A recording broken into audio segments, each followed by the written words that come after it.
শ্রমিক, শিক্ষক, ছাত্র, নারী, পুরুষ সকলে মিলে এখন হচ্ছে দেশ গড়ার পালা। প্রিয় ভাই বোনেরা, আমার সামনে একটি ব্যানার আছে, সেই ব্যানারের মধ্যে লেখা রয়েছে বন্ধ কলকারখানা চালু করতে হবে। প্রিয় ভাই বোনেরা, বর্তমান সরকার বিএনপি সরকার, জনগণের ভোটে নির্বাচিত সরকার, এবং সেই জন্যই সরকার গঠিত হওয়ার পরে সাথে সাথেই আমি সংশ্লিষ্ট ব্যক্তিবর্গকে সাথে নিয়ে বসেছি এবং নির্দেশনা দিয়েছি। এবং আপনারা জানলে খুশি হবেন, এই সপ্তাহে গত 1 মাস আগে আমি নির্দেশনা দিয়েছি যে কিভাবে আমরা কত দ্রুত আমরা বন্ধ কলকারখানা কোনটি চালু করতে পারবো, যাতে আবার সেই সকল শ্রমিক যারা কর্মসংস্থান হারিয়ে বেকার হয়ে গিয়েছিল সেই সকল শ্রমিকের কর্মের ব্যবস্থা আমরা করতে পারি। সেই মিটিংটি এই সপ্তাহে আবার নির্ধারিত হয়েছে।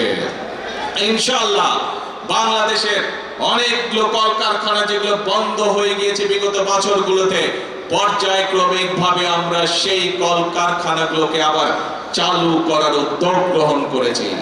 প্রিয় ভাই বোনেরা, শুধু এই বন্ধ কলকারখানা চালু হলেই সকল শ্রমিকের কর্মসংস্থানের ব্যবস্থা হবে না, আমরা জানি।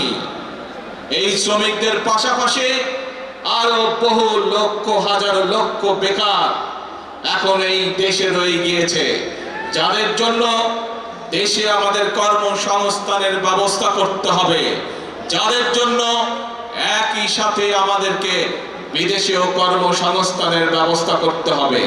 এবং সেই জন্যই আমরা বিদেশি বিনিয়োগকারী সহ দেশীয় বিনিয়োগকারীদের সাথে এরই ভিতরে আলাপ আলোচনা শুরু করেছি।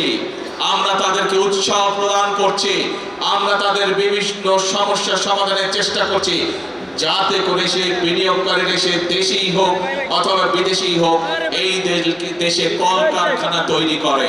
কারণ আমরা জানি এই দেশে কলকারখানা তৈরি হলে এই দেশের শ্রমিকরা কর্মসংস্থানের সুযোগ হবে তাদের। আমরা জানি শ্রমিকরা যদি ভালো থাকে তাহলে বাংলাদেশ ভালো থাকবে। আমরা জানি কৃষকরা যদি ভালো থাকে তাহলে এই বাংলাদেশ ভালো থাকবে। অর্থাৎ সাধারণ খেটে খাওয়া মানুষ যখন ভালো থাকবে তখনই এই দেশ বাংলাদেশ ভালো থাকবে।